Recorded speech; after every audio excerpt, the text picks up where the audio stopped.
Hello student, आज हम बात करने वाले हैं सेकंड एक्सरसाइज का introduction graphical method of solution of a pair linear equation का, जो क्लास 10th का है, चैप्टर 3 का, एक्सरसाइज 2 का इंट्रो शुरू करने वाले हैं। तो पहले दिया गया है हमारे पास में graphical method of solution of a pair of linear equation. हमें ये स्टार्ट करना है, तो ग्राफिकल पेयर के बारे में बात करते हैं। तो जैसे कि मैं मान लूँ मेरे पास में एक इक्वेशन दे रखी है x माइनस का 2y इक्वल में 0। एक इक्वेशन ये है और दूसरी दे रखी है 3x माइनस प्लस का 4y इक्वल में 20। ये इक्वेशंस दे रखी है मेरे पास में, ठीक है। तो एक इक्वेशन ये दे रखी है, इक्वेशंस हैं ये, ठीक है। मैं इसको L1 मान लूँ, इसको L2 मान लूँ। हमें ग्राफिकल मेथड निकालना है यहाँ इन पेयर का। तो जैसे कि मैंने पहले ही फर्स्ट वीडियो में बताया गया था कि हम इसको कंपेयर किससे करते हैं, ax1 से, ax1 प्लस का by1 प्लस का c1 इक्वल में 0 से। ऐसे ही यहाँ पर ax2 से प्लस में by2 से प्लस में c2 से इक्वल में 0 से कंपेयर करते हैं। तो ये हमारा ग्राफिकल मेथड चलता है, ठीक है।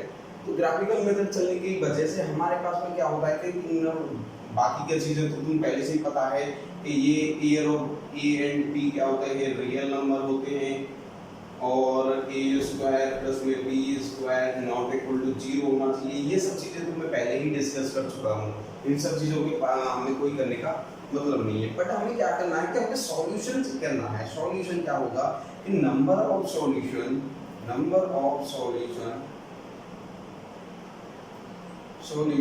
इक्वल में नंबर ऑफ कॉमन पॉइंट्स होता है। क्या होता है? कॉमन पॉइंट्स होता है। तो यही चीज हमें निकालनी होती है कि यही चीज हमें फाइंड करनी होती है। हमें पूरी एक्सरसाइज में यही चीज फाइंड करनी होगी। जैसे कि मैंने ले लिया कि हमें क्या नंबर ऑफ सॉल्यूशन फाइंड करने थे, तो मैं इसके दो कॉमन पॉइंट ले लेता हूँ। इसका ट्रिक क्या होगी, लॉजिक क्या है, यानी कि ट्रिक ले लो या लॉजिक ले लो। लॉजिक क्या है, लॉजिक के बारे में बात करें तो लॉजिक क्या है, हम क्या करते हैं, रेशियो मेथड अपनाते हैं। यहाँ पे रेशियो मेथड अपनाते हैं। रेशियो मेथड अपन अप्लाई करते हैं, जिसकी वजह से ये सब होता है।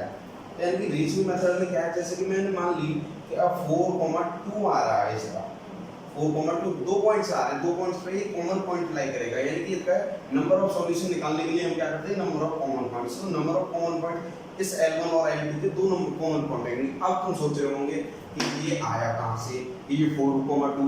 अब मुझे तो पता था कि मैंने तो ये 4,2 निकाल दिया। जब हम ग्राफ पे निकालेंगे तो हमें वहां से निकलेगा 4,2।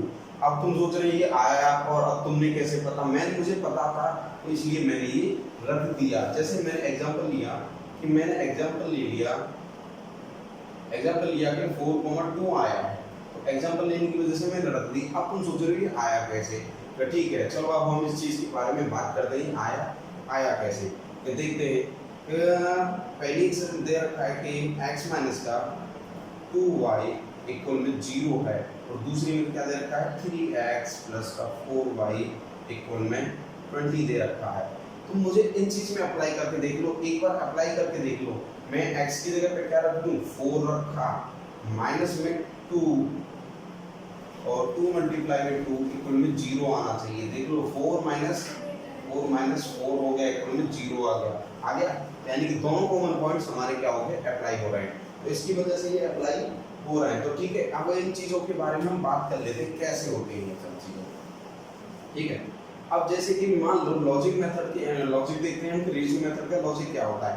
माना मुझे ग्राफ ड्रॉ करने होते हैं। ग्राफ के बारे में मैं बात करूं तो ग्राफ क्या है, ग्राफ है एक कॉमन पॉइंट निकलेगा। एक ग्राफ पर क्या होगा, एक कॉमन पॉइंट निकलेगा। तो ये जो कॉमन पॉइंट होगा ये क्या होगा, यही जो पॉइंट होगा एक कॉमन पॉइंट होगा, यही क्या कहलाएगा, यही कहलाएगा एक कॉमन पॉइंट जो निकल के आता है। दूसरा होता है हमारा, दूसरी जो हमारी होती है कि एक ही लाइन पर दो लाइन कोइंसाइड कर जाती हैं, तो वही क्या कहलाता है, एक। इस पर की बात करेंगे हम, तो इसकी बात करें, जैसे पहले हम इसी की बात कर लेते हैं। ये क्या है हमारा, कि यहाँ पे कॉमन पॉइंट है, यानी कि इंटरसेक्टिंग पॉइंट है, इंटरसेक्टिंग पॉइंट। इंटरसेक्टिंग पॉइंट है ये, इंटरसेक्टिंग पॉइंट बैठा हुआ है। अब ध्यान देने वाली बात ये है कि ये इंटरसेक्टिंग पॉइंट है, यानी कि यहाँ पर यूनिक सॉल्यूशन बनेगा। कैसा बनेगा? Unique solution, unique solution, unique solution भी बोल सकते हैं हम इसको। दूसरी चीज, अब कि यूनिक सॉल्यूशन बन रहा है, अब तुम बोल रहे हो कि हमें कैसे पता कि ये यूनिक सॉल्यूशन है या नहीं है, तो उसके लिए भी बारे में हम बात करते हैं। तो इसको हम बोल भी सकते हैं कि unique solution of pair of linear equation या फिर इक्वेशन इन टू वेरिएबल भी बोल दो, यानी कि टू वेरिएबल भी बोल सकते हैं। ठीक है, अब हम इसकी बात करें तो ये जो लाइन है एक दूसरे के ऊपर कोइंसाइड कर रही है, कोइंसाइड हो रही है, और ये कैसी है? ये इंटरसेक्टिंग पॉइंट है, यानी इंटरसेक्टिंग पॉइंट बोल दो या फिर लाइन बोल दो, इंटरसेक्टिंग लाइन भी बोल सकते हैं हम इसको। तो ये क्या कर रही है कि एक दूसरे के ऊपर लाई कर रही है, यानी कि एक दूसरे को ओवरलैपिंग कर रही है। तो ये कैसी है? कोइंसाइड है,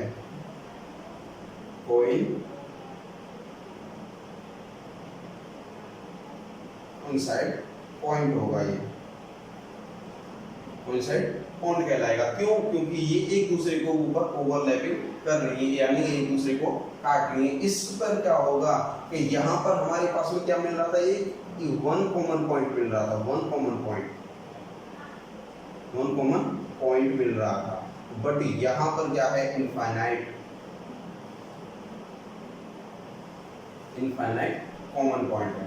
इनफाइनाइट सॉल्यूशन मान बोल दो, कॉमन पॉइंट तो हालांकि मिल ही नहीं रहा है, तो सॉल्यूशन बोल देंगे इसको, इनफाइनाइट सॉल्यूशन। इस पर हमें इनफाइनाइट सॉल्यूशन मिल रहे हैं। और दूसरी चीज, क्योंकि यहाँ पर देखो ये क्या है, हर जगह पर पॉइंट मिलते आ रहे हैं हमारे पास में, तो इसको इनफाइनाइट सॉल्यूशन बोलेंगे। अब तीसरी चीज के बारे में बात करें, हमारी तीसरी चीज क्या होती है कि एक लाइन पैरेलल जा रही होती है, एक दूसरे के पैरेलल जा रही होती है, तो इसको हम क्या होते हैं? पैरेलल लाइन बोल देते हैं, पैरेलल लाइन बोल देते हैं इसको। ठीक है, ये हमारी पैरेलल लाइन हो जाती है। बट इसमें क्या है कि हमारे पास में कोई सॉल्यूशन नहीं होता है, तो इसके लिए हम क्या बोल देते हैं? इसको नो सॉल्यूशन। और इसकी बात करें, इसमें क्या मिलेगा? हमारे पास कोइंसाइड पॉइंट है, तो इसमें क्या मिलेगा? Infinite solution, infinite solution. इसमें इनफाइनाइट मैनी सॉल्यूशन बोल दो या इनफाइनाइट सॉल्यूशन बोल दो, क्योंकि इसमें दोनों लाइन पैरेलल है, तो इसमें तो हमारे पास में कोई सॉल्यूशन नहीं है। अब इसकी बात करें तो ये जो देखो दोनों लाइनों में है, दोनों को हम कोइंसिडेंट पॉइंट भी बोल देते हैं, कोइंसिडेंट भी बोल देते हैं, कोइंसिडेंट।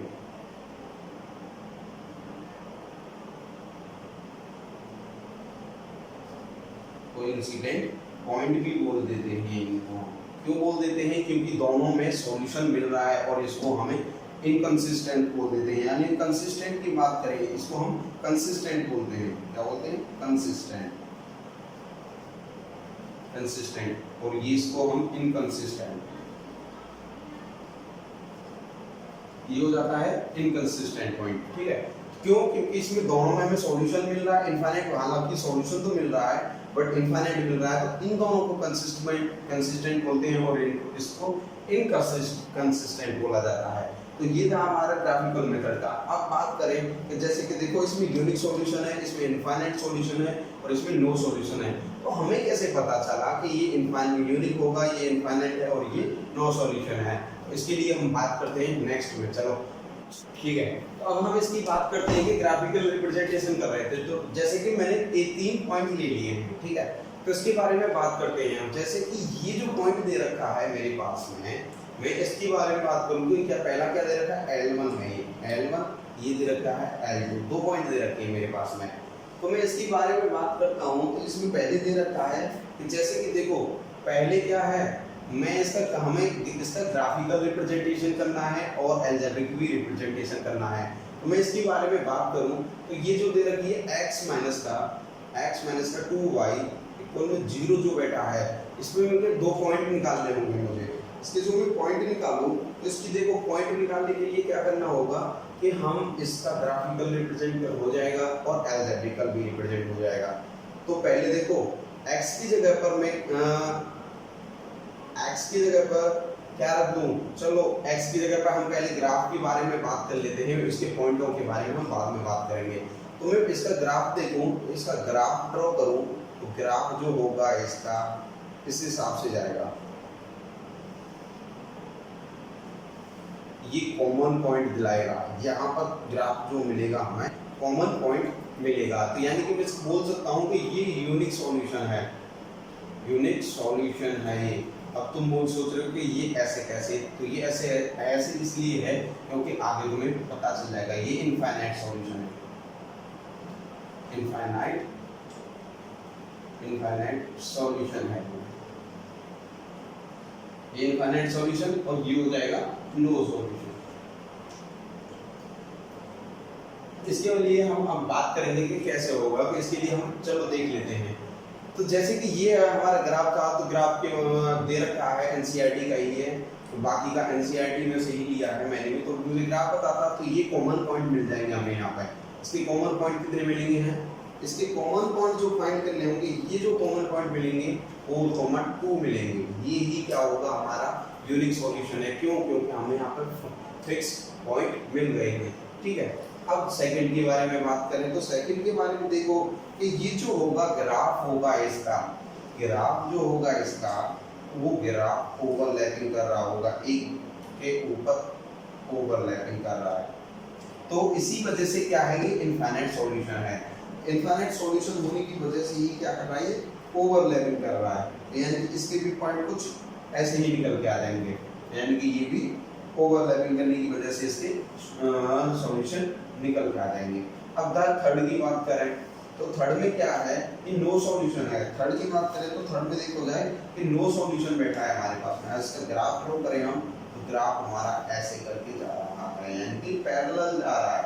पैरेलल जाने पर नो सॉल्यूशन होगा, और ओवरलैपिंग या कोइंसाइड करने पर क्या होता है, इनफाइनाइट सॉल्यूशन हो जाता है। अब यहाँ पे यूनिक सॉल्यूशन, तो यानी कि ये कॉमन पॉइंट है, यहाँ पर हमें कॉमन पॉइंट भी मिल रहा है। इसकी वजह से क्या आ रहा है, ये यूनिक सॉल्यूशन हो रहा है, यूनिक सॉल्यूशन। और यहाँ पर no solution, sorry infinite solution, infinite solution. अब इस चीज के बारे में हम डिटेल में थोड़ा सा आगे बढ़ते हैं कि ये ऐसे क्यों है, और यहाँ पर नो सॉल्यूशन। अब इस चीज के बारे में हम अब पढ़ते हैं। तो जैसे कि मुझे ग्राफ के बारे में बताना था, पहले तो मैंने ग्राफ के लिए इसका पूरा डिटेल बता दिया कि ये ग्राफ ऐसे है। तो पॉज कर नाम नोट कर सकते हो, मैं बाकी का तो मैं एल्जेब्रिकल पूरा थ्योरेटिकल बता देता हूँ कि ये ऐसे क्यों है। ये बस मुझे ग्राफ इसलिए बताना था कि यहाँ पे ग्राफ समझ में आ जाए। तो जैसे कि मैंने पहले बोला था कि हमारी जो कंपेयर करते हैं, हम क्या कैसे कंपेयर करते हैं, यानी कि a1 ax1 plus by1 plus c1 equal में 0 के अकॉर्डिंग करते हैं। ऐसे ही ax2 plus by2 plus c2 equal में 0 के अकॉर्डिंग हम इसको कंपेयर करते हैं। तो कंपेयरिंग चल रहा है हमारा यहाँ पे, ऑन कंपेयरिंग, ऑन कंपेयरिंग। ठीक है, तो कंपेयर कर रहा हूँ मैं इस चीज के लिए। तो देखो मेरे पास में एक दे रखी है, पहली क्या दे रखी है कि x माइनस का 2y इक्वल में 0, और दूसरी दे रखी है 3x प्लस का 4y माइनस में 20 इक्वल में 0। अब तुम्हें ये कंपेयर करना है, कैसे करना है, तो देखो फर्स्ट के लिए हम बात करें तो a क्या है, यहाँ पे x बैठा हुआ है, यानी कि x इक्वल में, यानी कि a इक्वल में मैं a इक्वल में 1 मान लूँ, a1। और देखो b1 क्या है, 2 है। इसका कोएफिशिएंट के बारे में बात करते हैं हम, बाकी की y तो y है ही है, वेरिएबल है, हम कांस्टेंट के बारे में बात करते हैं। तो b इक्वल में b1 इक्वल में कितना है, 2 है, और c1 इक्वल में कितना है, c1 है नहीं, तो हम यहाँ पे क्या कर देंगे, माइनस का 0 इक्वल में 0, तो c1 इक्वल में क्या आ जाएगा, 0 हो जाएगा। ठीक है, अब सेकंड के बारे में बात करें तो सेकंड इक्वेशन के वैल्यू देखें तो a2 क्या है, तो 3 है, b2 क्या है, 4 है, और c2 क्या है, 20 है, माइनस का 20। अब इस चीज को हमें कंपेयर करना है, इस चीज को हमें क्या करना है, कंपेयर करना है। तो देखो कंपेयर क्या करते हैं कि A1 अपॉन में E2 इक्वल में B1 अपॉन में B1 अपॉन में B2 हो। तो ये क्या होगा कि अगर देख लेते हैं, अगर ऐसा हो रहा है तो यानी कि ये पहले तो हम इसी की बात कर लें कि A1 अपॉन में A2 क्या है, यानी कि 1 अपॉन में 3, और ऐसे ही क्या है B1 अपॉन में B2 क्या है इक्वल में, यानी कि 2 अपॉन में 4, तो मैं इसको कट करके लिखूंगा 1 अपॉन में 2 इक्वल में अब C1 अपॉन में C2 इक्वल में कितना है 0 अपॉन में माइनस का 20, तो ये इक्वल में 0 ही लौट के आएगा। ठीक है, अब देखो कि यहाँ पर क्या मिल रहा है कि ये 1 अपॉन में 3 इक्वल में 1 अपॉन 2 हो रहा है, नहीं हो रहा, तो यानी कि A1 अपॉन में A2 not equal to B1 upon में B2 यही इक्वल नहीं हुआ, तो ये क्या हो गया, यूनिक सॉल्यूशन हो गया, यानी कि यूनिक सॉल्यूशन हो गया। समझ में आई बात? ठीक है, चलो तो ठीक है, नेक्स्ट के बारे में बात करते हैं। अब हम समझ आ गई हो। अब देखो यहाँ पे अगर तुम चाहते तो यहाँ पे तुम डायरेक्ट भी लिख सकते थे कि A1 क्या है और A2 क्या है। ठीक है, तो ऐसे ही मैं डायरेक्ट लिखूंगा। देखो A1 कितना है, A1 बैठा हुआ है, A1 कितना बैठा हुआ है, A1 इक्वल में देखा है 2, और B1 इक्वल में कितना है, B1 इक्वल में देखा है 3, और C1 इक्वल में कितना है 9 है, माइनस का 9 है, तो B1 कितना था 3 था। अब ऐसे ही A2 कितना है 4 बैठा हुआ है, और B2 कितना बैठा हुआ है 6 बैठा है, और C1 कितना है माइनस का 18, सॉरी C2 के बारे में बात करें तो यहाँ पे देखो अब हमें इसे कंपेयरिंग करना था, तो A1 कंपेयरिंग करना था ना हमें, तो यानी A1 अपॉन में A2 इक्वल में कितने के है, यानी कि इसको भी कट करके लिखूंगा तो 1 अपॉन में 2 आएगा, ये 1 अपॉन में 2 है, और B1 अपॉन में B2 की बात करें तो B इक्वल में कितना है, यानी कि ये देखो 3 अपॉन में 6 है, तो यानी कट करके लिखूंगा मैं इसको, तो कितना हो जाएगा 1 अपॉन में 2 हो जाएगा, इक्वल में कितना है C1 अपॉन में C2 कितना है, यानी कि उसको मैं कट करके लिखूंगा तो यानी कि 1 अपॉन में ये भी 2 हो जाएगा। तो यहाँ से हमें क्या मिला कि तीनों के तीनों इक्वल हो रहे हैं, यानी कि A1 अपॉन में A2 इक्वल में B1 अपॉन में B2 इक्वल में C1 अपॉन में C2 हो रहा है, तो यानी कि इक्वल होने की वजह से क्या हो जाएगा ये infinite many solution, many solution, या फिर मैनी सॉल्यूशन कर लो या फिर सॉल्यूशन लिख दो, कोई प्रॉब्लम नहीं है। ठीक है, तो मैं ये सब चीजें लिखने की जरूरत पड़ेगी। अब थर्ड की बात करें हम, तो थर्ड में क्या है कि नो सॉल्यूशन, तो हमें ये चेक करना होगा कि कैसे नो सॉल्यूशन है। तो देखो आप A1 कितना है कि 1 बैठा है, B1 कितना है इक्वल में 2 है, और C1 कितना है इक्वल में माइनस का 4 है। अब E2 कितना है इक्वल में 2 है, और B2 कितना है 4 है, और C2 कितना है माइनस में 12 है।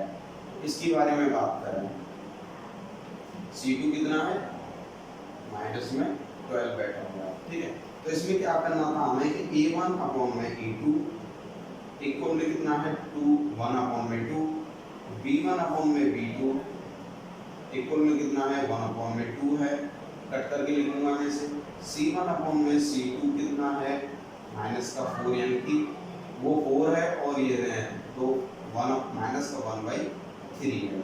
तो हमें इससे क्या पता चला, देखो ये दोनों तो इक्वल हो रहे हैं बट ये इक्वल नहीं हो रहा, तो यानी कि A1 अपॉन में A2 इक्वल में B1 अपॉन में B2 इक्वल में नॉट इक्वल में C1 अपॉन में C2, तो इसकी वजह से क्या हो जाएगा ये नो सॉल्यूशन हो जाएगा। बात समझ में आई कि कैसे हम चेक करते हैं हम इनको ये सॉल्यूशन है या नहीं है। तो यही चीज होती है हमें ग्राफिकल मेथड, तो मैंने पहले बता दिया। अब बात आई थी ग्राफिकल के बाद में, ग्राफिकल समझाने के बाद में कैसे सॉल्यूशन के बारे में पता चली हमें कि ये अलजेब्रिक सॉल्यूशन के बारे में, अलजेब्रिक सॉल्यूशन भी हमें पता चल गया, और हमारा कंपेयरिंग रेशियो भी हमें पता चल गया कि हमें कैसे कंपेयर करना है। ठीक है, तो अब हम नेक्स्ट क्वेश्चन के बारे में बात करते हैं, नेक्स्ट एग्जांपल की। So pause the video to note it down. ठीक है, अब हम बात करते हैं क्वेश्चन नंबर 4 की। क्वेश्चन नंबर 4 दे रखा है एग्जांपल का, ये एग्जांपल का है, तो इसके सॉल्यूशन के बारे में बात करेंगे हम।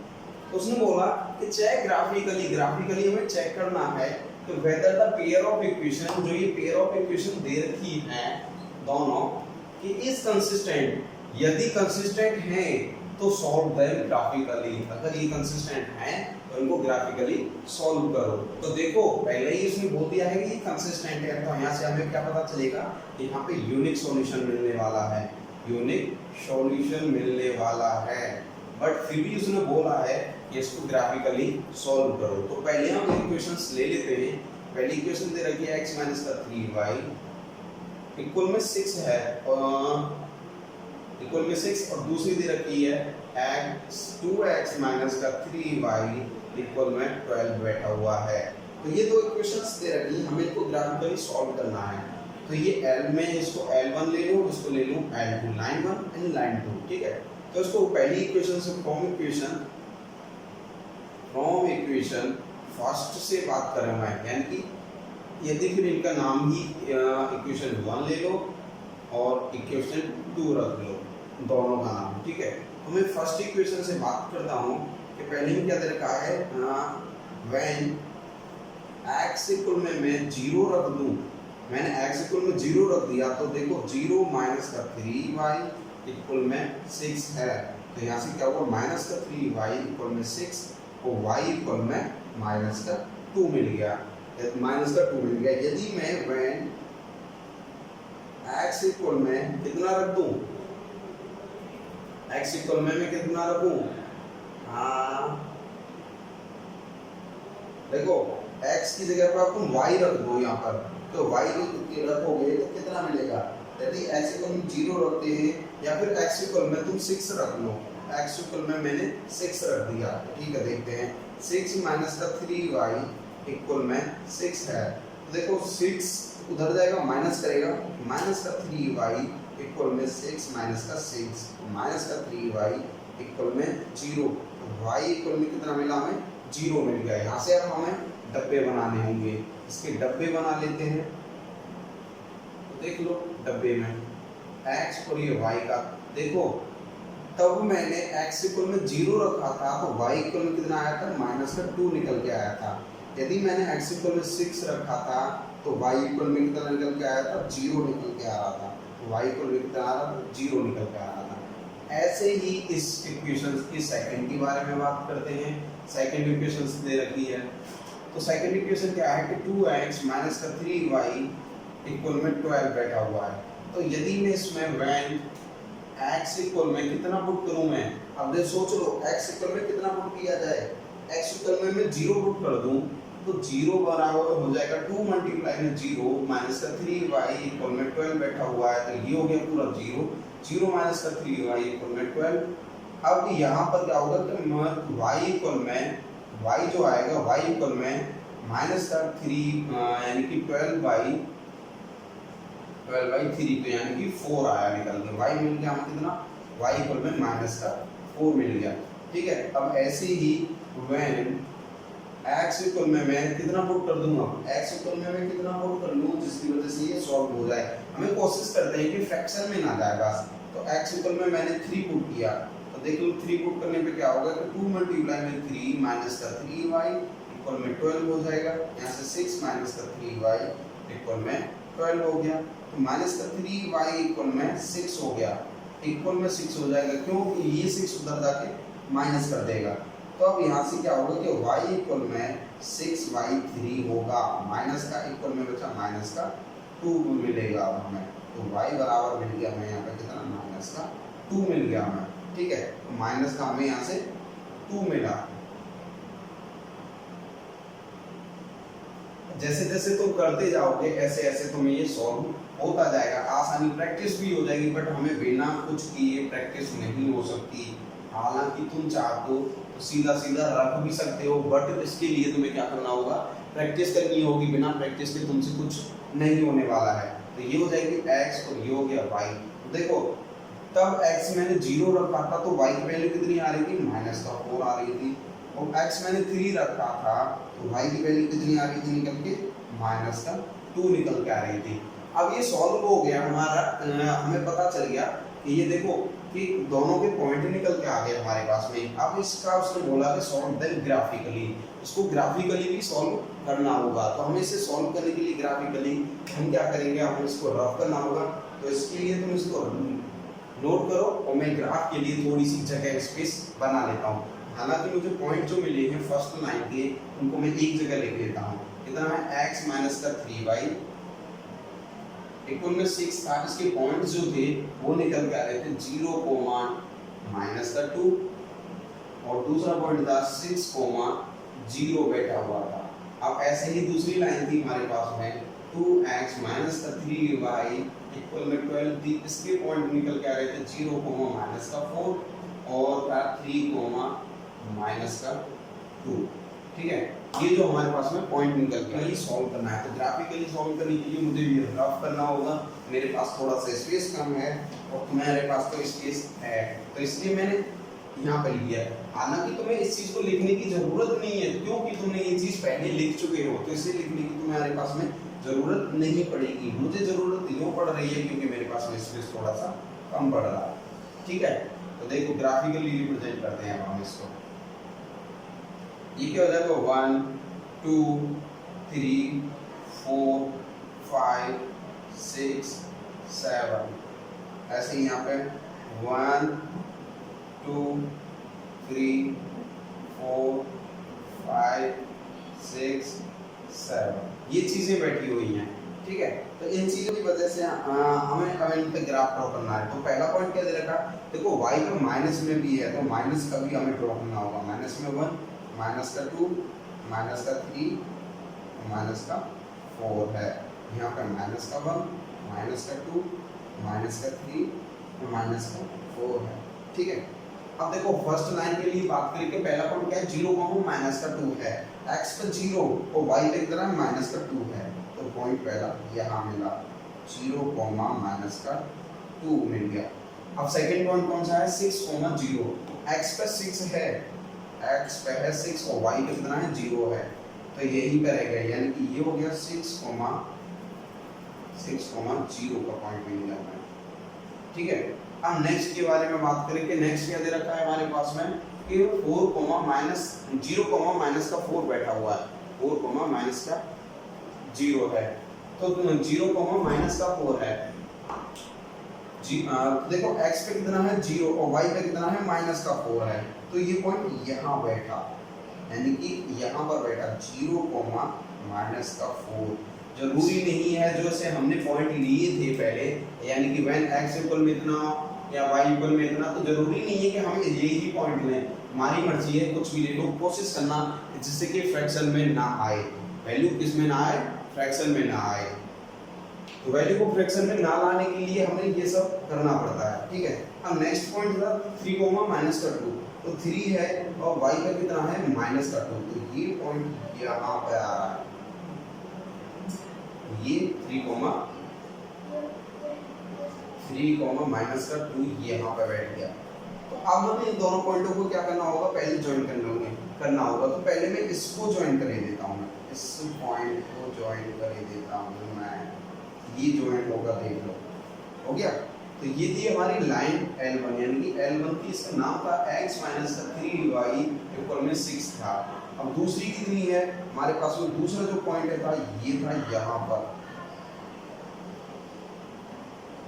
ये था यहाँ पर, यहाँ मिल गया।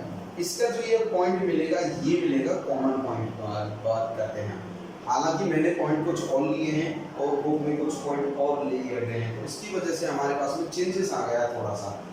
ये मत मेरे पास में हालांकि कोई ग्राफ पेपर नहीं है, ना कुछ है, ना मेरे पास स्केल है, बट मैंने सिंपल ही सॉल्व किया है, जिसकी वजह से ही थोड़ा सा नीचे चला गया। हालांकि ग्राफ अलग भी जाता थोड़ा सा, ठीक है ना, क्यों, क्योंकि मेरे पास में पॉइंट भी सेम है, बट मेरे पास स्केल ना होने की वजह से ये मेरा थोड़ा सा नीचे चला गया है ग्राफ। ठीक है, अब हम क्वेश्चन नंबर 5 के बारे में बात करते हैं, इसका सॉल्यूशन फाइंड करना है।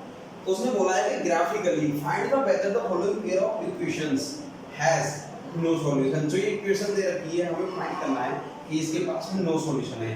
अब तक हमें पता चल गया कि ये नो सॉल्यूशन है, तो इसके मतलब है कि ग्राफ जो आएगा वो कोइंसाइड करेगा, यानी कि एक दूसरे के ऊपर ओवरलैपिंग होगी ग्राफ में। ऐसे करके ग्राफ आ रहा होगा ये।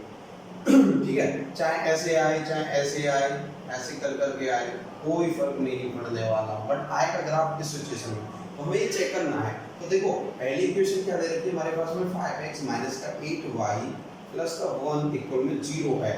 फर्स्ट इक्वेशन ये बैठी हुई है। सेकंड इक्वेशन क्या है हमारे पास में, 3x माइनस का 24/5y प्लस में 3y 5 है इक्वल में 0। अब दिक्कत यहाँ पे आई इस सेकंड इक्वेशन में कि ये देखो सेकंड इक्वेशन में अपॉन में बैठा हुआ है, तो अपॉन में बैठा हुआ है, हमें इससे कोई फर्क नहीं पड़ने वाला है। हम क्या करेंगे, ये या तो फिर इसमें 5 के साथ में मल्टीप्लाई कर दो, या फिर देख लो मल्टीप्लाई कर दो 5 से कर दो, या तो फिर इसमें पूरे में 5 बाई यानी फिर कर दो 3/5 से मल्टीप्लाई कर दो। दो चीजें तुम्हारे पास में, या फिर 5/3 से मल्टीप्लाई कर दो, तो तुम्हारे पास में यानी कि या तो फिर सिंगल 5 से मल्टीप्लाई करो, या फिर 5/3 से मल्टीप्लाई कर दो एक साथ। तो देखो मैं एक एक करके मल्टीप्लाई कर रहा हूँ यहाँ पर, on multiplying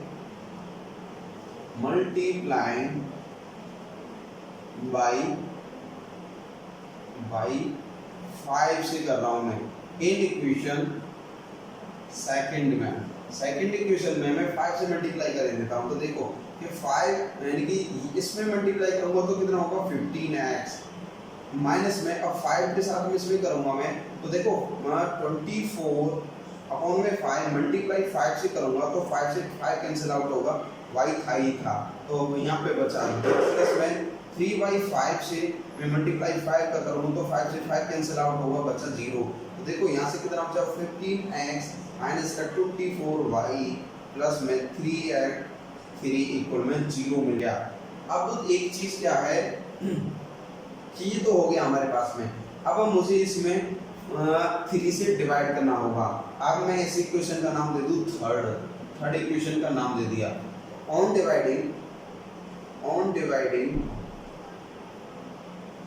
dividing equation third by 3 से, मैं इस पूरी इक्वेशन में 3 से डिवाइड कर देता हूँ।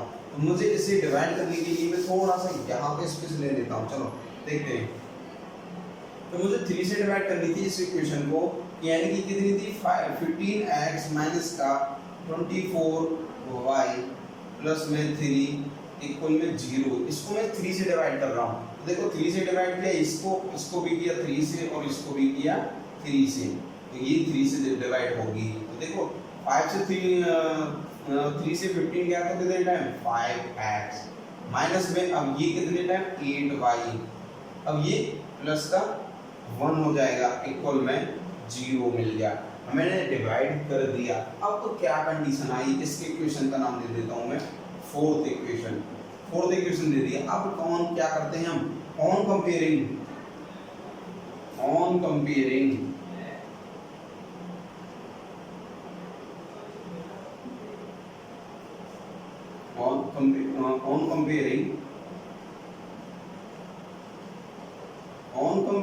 इक्वेशन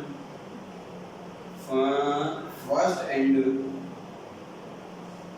एंड फोर्थ को कंपेयर करें, तो देखो दोनों का इक्वेशन जो है, हमारी इक्वेशन जो दोनों बैठी हुई है सेम है। तो ऑन कंपेयरिंग करने पे क्या कि बोथ इक्वेशंस आर सेम, दोनों इक्वेशन सेम होने की वजह से क्या होगा कि हमारा जो ग्राफ होगा वो सेम लाई करेगा, यानी कि ओवरलैपिंग करेगा, कोइंसाइड होगा। इसकी वजह से ही हमारे पास में क्या हो गया, ये इनफाइनाइट मैनी सॉल्यूशन। अब यहाँ पे हम लिख सकते हैं हैंस इनफाइनाइट मैनी सॉल्यूशन,